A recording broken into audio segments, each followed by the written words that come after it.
there's been a bit of a brouhaha hit lately in local media here in Cambridge about the work going on the A14 and the sort of tree removal. So I thought I'd come and show you what's happening a bit that no one really looks at, because I think no one really cares about, but maybe they should. This is Orchard Park. It's a guided bus route, the cycle route next to it. This is the A14. This is a little triangle of land, and I've not quite worked out who owns this. Just this side, the A14, which is covered in, well, it's slowly being reclaimed by wildlife after several engineering works, both before and after the construction of the guided bus route. And you'll just notice a little line of yellow flags on this side, and nothing much to see. Right, we're going to walk under the bridge, and I'll pick up again when I get to the next bit.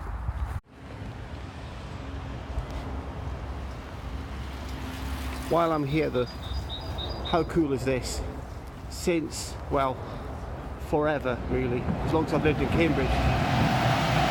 Before they built the bus route, when this was just a disused rail line, I believe freight trains ran here until the 90s, and I moved here at the end of the 90s, and at that point this was just guys riding dirt bikes, people walking dogs, and street art, which have been coming along and painting black and starting again forever. And they've always done it really, really well. And you know, this section here more or less converted me to quite liking street art. This stuff is always really nice. Anyway, we're nearly there now. So the underside of the bridge here, we have this.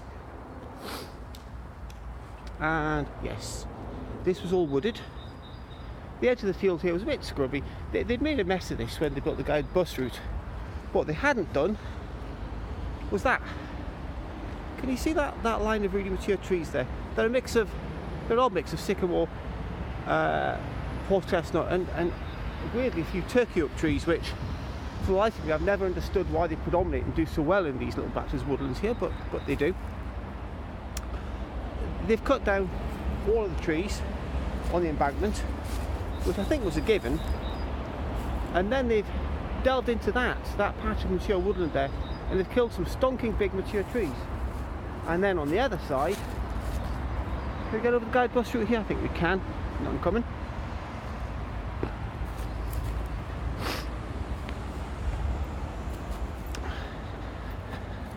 On the other side here, they've done, well, the same thing. The whole patch of trees was being cut down there.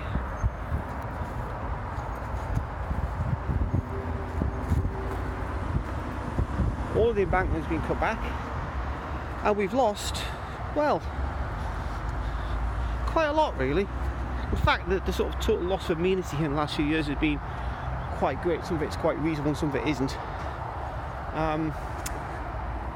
We did immediately lose quite a lot of trees in the hedgerow that was by the side of that line there when the guided bus route was built. We lost apple trees, we lost some sycamores, we lost some little oak trees. Oh yeah, fair enough, we got the guide bus route out of that. Here, well, we're looking at more or less the destruction of an awful lot of habitat on this side of the lake. And yeah, I'm going to turn around and get closer to those big trees now. I don't know if it's a public right of way, but there's a footpath that runs up through that patch of woods there. Oh, that's sad.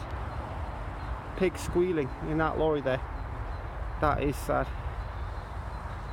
Anyway, I'm going to go back to that line of trees there. I don't know if it's a public right of way, but there's a footpath that you can take up through it.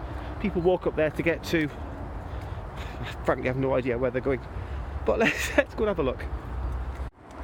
So the patch of trees in the centre of the frame there has been there since this bit of land was by the railway, and I hadn't really been able to see anything at that time. When I first moved here in the late 90s, I found a spade in that patch of woods, sort of shovel, a coal shovel. I think it dated back to when this had been a steam line way back. And as you can see, there's these little line flags. There's some kind of surveying gone on here for building this.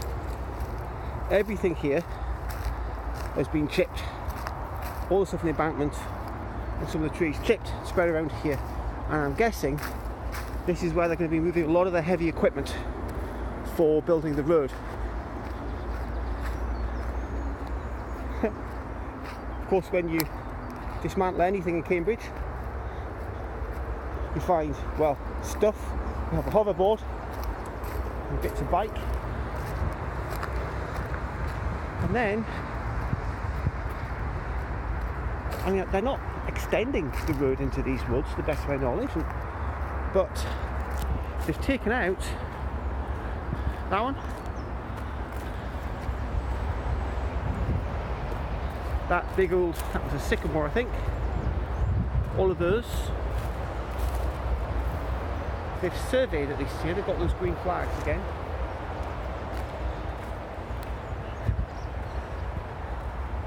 And the underside of the ditch there,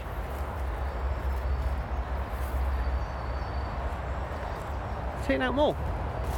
Now, bluntly, if what we've done here is we've created a way through for heavy machinery, I actually don't fancy the chances of these trees surviving.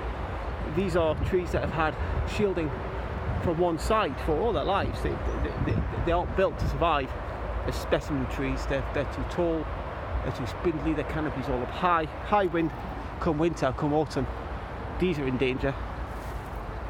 Top of that, they're going to have some serious compaction of their root systems as heavy machinery comes over here.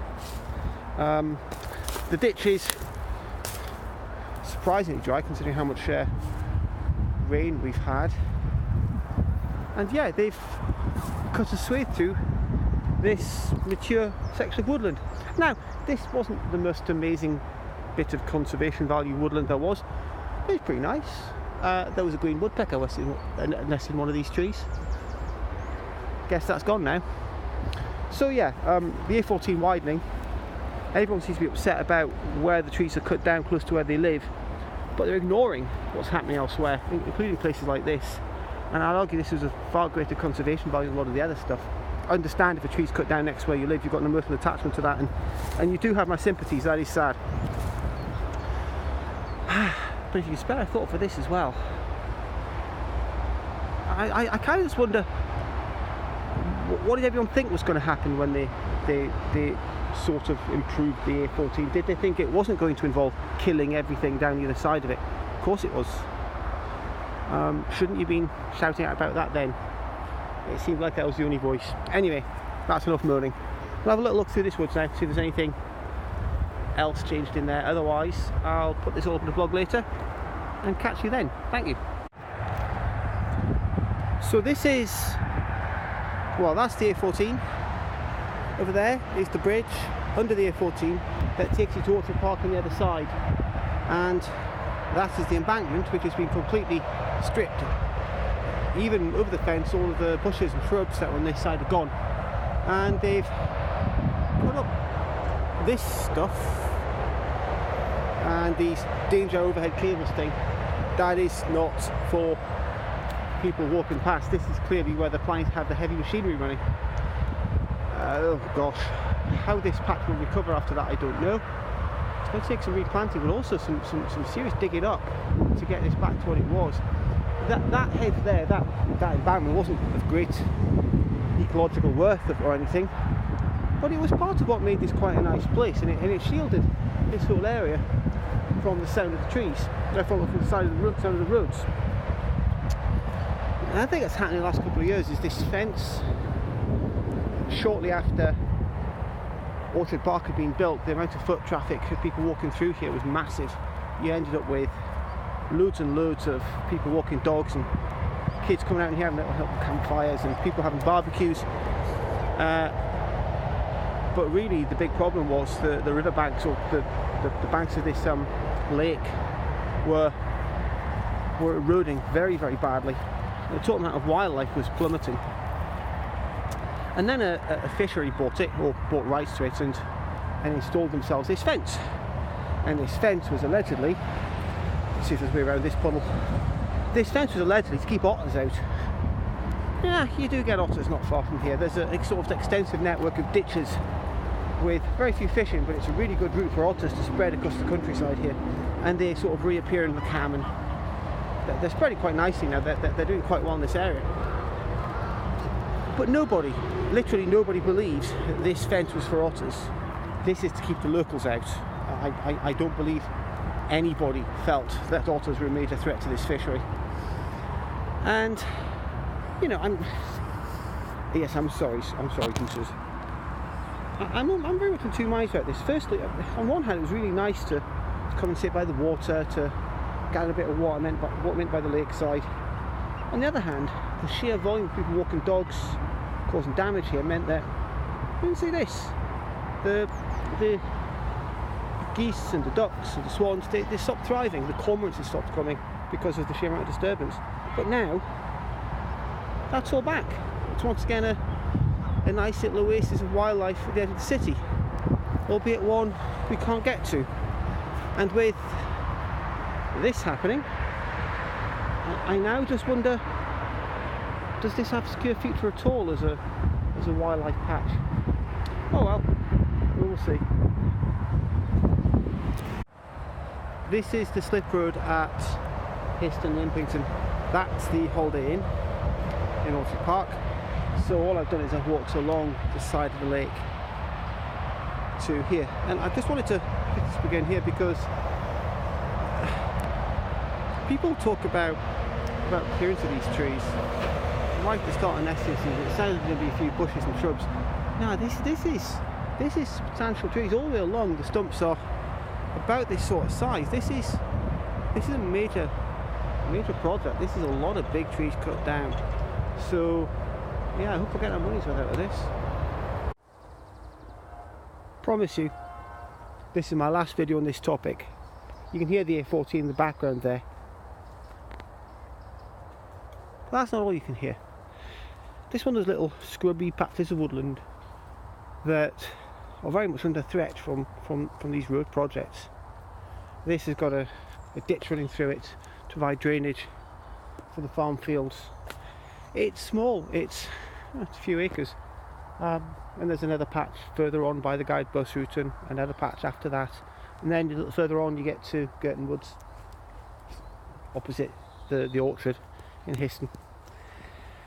And I just feel I should point out that this is worth saving. This is a wild space on the edge of the city. This is largely been unkempt since the railway line was in its prime, and as a result the mix of trees is, well, what you get these days growing up on its own.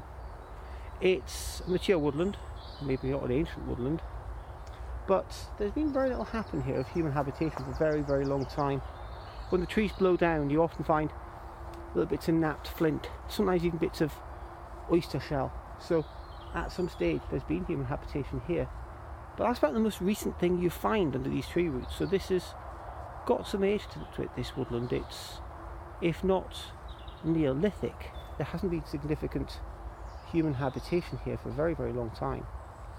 The mix of live and dead trees means that we get a good mix of species. It's full of insects, full of birds. That one there you can see, big old dead, I think it was a pine from what I remember. And see all the holes from the woodpeckers making their way in for nesting and for finding food. There will be some nesting in there this year. There was some nesting there last year. Lime trees, sycamore, horse chestnut, lots of privet on the ground. There's a lovely elder shrub there. That was a pheasant, perhaps not the best indicator of wildlife. There are still snakes and some common lizards here, certainly plenty of amphibians. They sort of they come out of the lake opposite and they travel through here. And this little patchy network of woodlands around the outside of Cambridge, especially around the north, is of immense worth for the local ecology. And I kind of feel we're not valuing it well enough. And what we've just seen happening with the A14 tree felling demonstrates that maybe drawing a bit more attention to this wouldn't be such a bad thing. And yeah, I know I'm a forager. I'm a pick of wild food. I value these spaces, and I'm also by nature secretive about them. I don't want everybody trampling it down. I don't want everybody picking my mushrooms. But at the same time, I need this to survive. This is lovely. It's a breath of fresh air in an otherwise increasingly congested city. It's got a diverse array of wild mammals, wild birds, wild insects, wild plants, even fungi. And hell, we need to start valuing this. Okay, sorry for rambling on. I'll patch these videos together into some kind of vaguely coherent format, and I'll put a blog post about them at the same time. Thank you for following, if you followed this to the end, and yeah, catch up on my other videos too if you found my pointless rambling of vague interest. Bye bye.